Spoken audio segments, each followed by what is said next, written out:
The MG5 Sedan represents the cheapest entry into the MG brand lineup. Not only that, it is also the only MG car that is priced below the 100,000 ringgit price tag, coming in at 93,000 ringgit.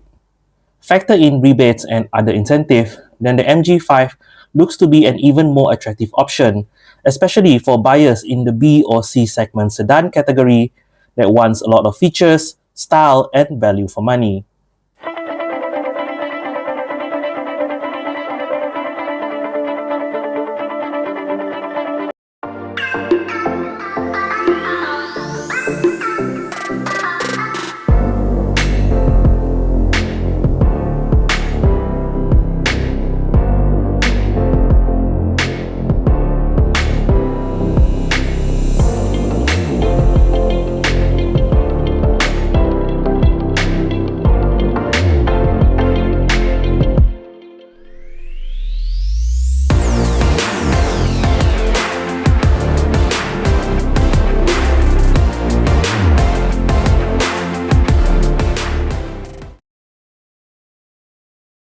The best place to start with the MG5 is probably the exterior. With only a single trim level on offer, it comes fully loaded. The front end exhibits an aggressive in-your-face styling with key details including the air curtain pocket, LED projector style headlight with LED indicator. Towards the side, the wheelbase of 2,680mm is longer than the typical B segment competitors like City and Vios, but still slightly shorter than typical C segment sedans like Civic and Corolla. Its width, however, is even wider than any of its competitors in both segments, making the footprint of the MG5 larger than average on the road. Its side profile is also athletic looking thanks to a coupe-like silhouette, strong shoulder line, and a sporty-looking 17-inch dual-tone machine finish alloy wheels.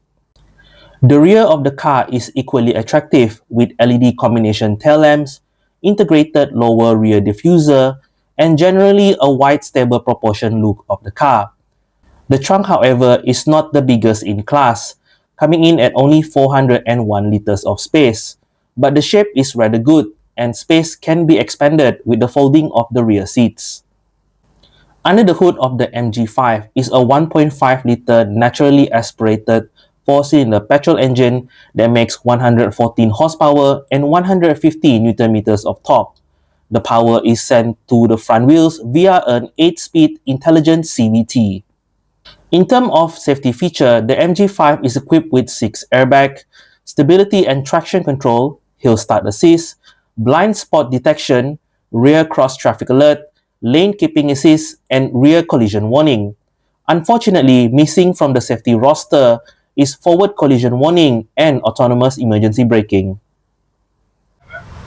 Here in the cabin of the MG5, I've got to say, for a car that costs less than 100,000 ringgit, I do feel that this interior, this dashboard layout is rather special. Now, the highlight of the center stack over here is this 10.25-inch touchscreen infotainment system. It supports both Apple CarPlay as well as Android Auto. And I like that the screen is angled slightly towards the driver. In fact, the center stack over here is angled slightly towards the driver. Overall, I feel like I'm inside a cockpit or inside a very sporty car. In front of me also, I have a 7-inch LCD display. The resolution is very crisp and I like how it looks in front there. And then it makes me feel like I'm sitting in a more expensive car. Now, the highlight of this car, especially in its feature, okay, it features things that normally you wouldn't find in a B segment car. Of course, the highlight of this car being the sunroof. So most of the B segment car in Malaysia doesn't equip with this. On top of that, it also comes with power driver seat. So this is somewhat of a luxury, okay? These two features is normally you won't find in a B segment car. The center stack over here, you have this piano black finish to elevate the interior, and the screen at the top here, it also doubles as the 360-degree camera. So the MG5 is available with 360-degree camera, which is a rare feature for a car in the B segment category. Now, the center screen over here, there are two ways for you to control it. Okay, so via the touchscreen or via the buttons that is located underneath the screen. So the touchscreen, it also doubles as the display for the aircon system, okay, for what do you call this, to adjust the temperature of the aircon as well as the fan. So touchscreen wise, okay, it's quite responsive, and how you adjust the aircon, you can control it via the touchscreen over here, okay. Or if you don't want to touch the screen, you can also press the button at the bottom here. So on the right here, you have your aircon switch. You want to switch to radio, then you press the home button, okay, and we go back to your radio setting or your infotainment setting, okay. Underneath it, the aircon vent is actually slightly hidden. The vent itself is fairly large, all right, and then furthermore down there you have a USB charging port, as well as some what do you call this, storage to put your phone or your keys and whatnot. Moving further back, you have a pair of cup holder and a decent size center armrest. Now the center armrest, I gotta say, okay, it's a decent size, and then it also doubles as the storage box underneath it. The steering in front of me, leather wrap, quite nice. I do like the MG logo over here. It looks expensive, okay, 3D looking, so yeah, that's quite nice. In terms of adjustment, unfortunately, it's only available with tilt and no telescopic. But with that being said, my average height of 167 centimeter, I fit fairly nice in this sitting in the driver's seat, okay.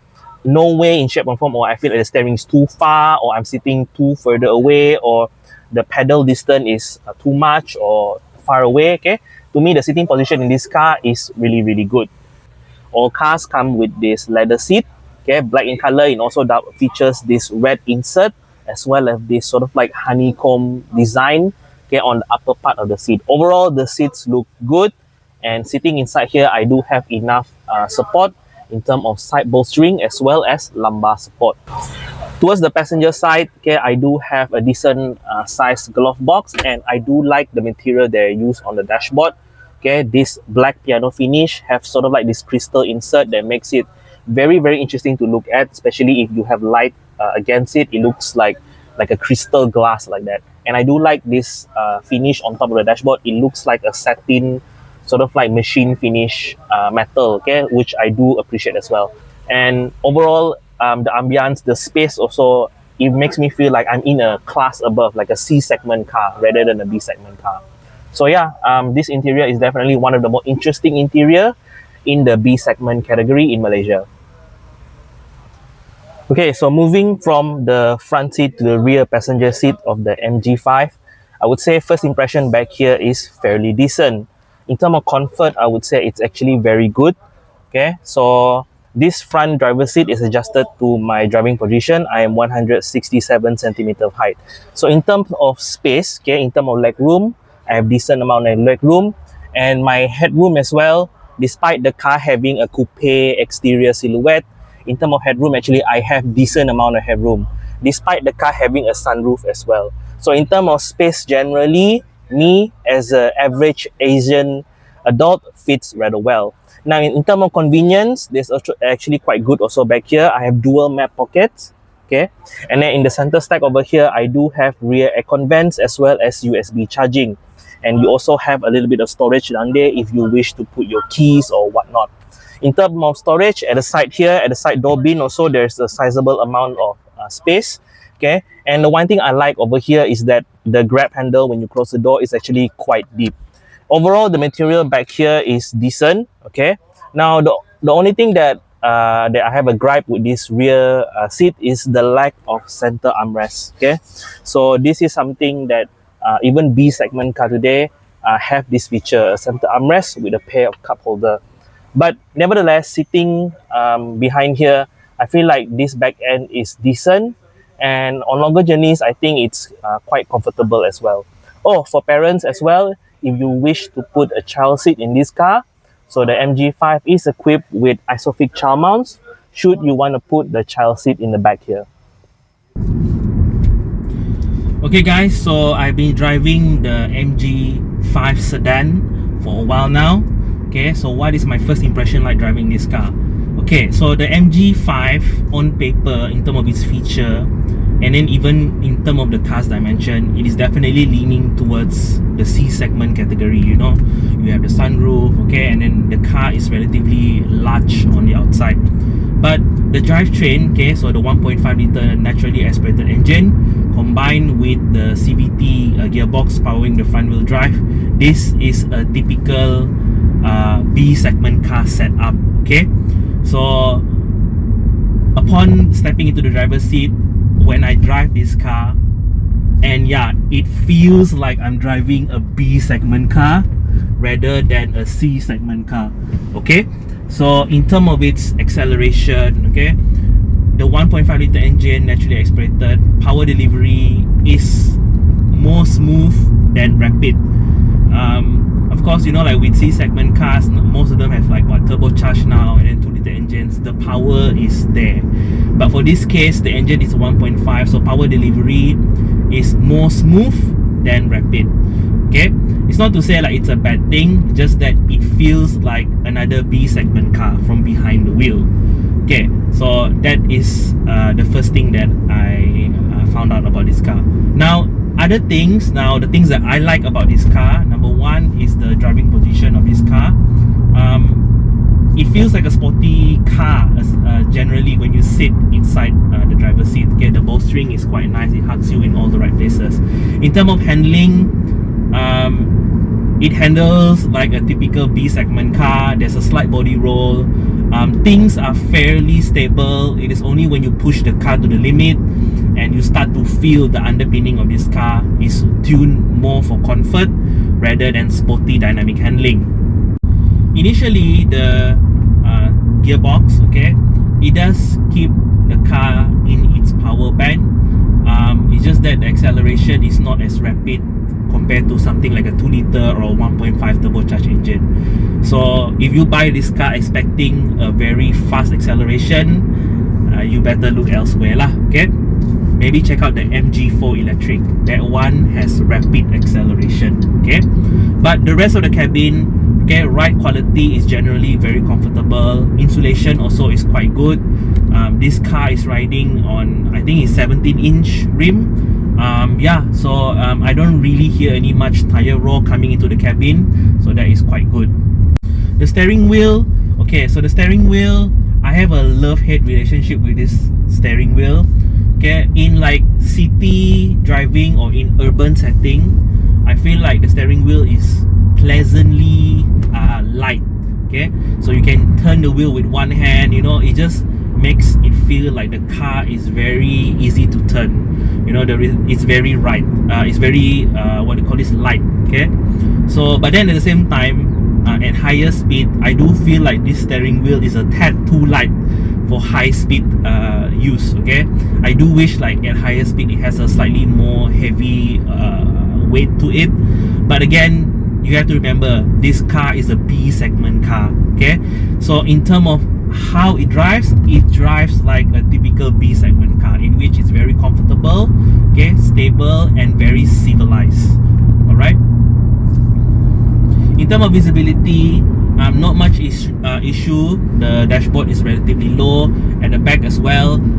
I do have the middle center headrest that can obstruct your view a little bit, but that's not really an issue. This car is available with 360-degree camera. Even when you change lane, when you open the signal, okay, the camera, like for example on the right side, it will activate the camera in the center screen over here. Okay, also just to highlight on this car in terms of its control, the signal is on the left and then the wiper is on the right. It feels like a very continental or European car like that in terms of its controls and all that. So overall, what is my driving impression like with the MG5? To me, it's a generally pleasant car to drive. It feels like a B segment car, even though it comes with features that is mostly available on the C segment car. Okay, indeed, in that regards, I feel like the MG5 is an easy car to drive. Okay, you get in, the acceleration, okay, the braking, it's an easy car to drive.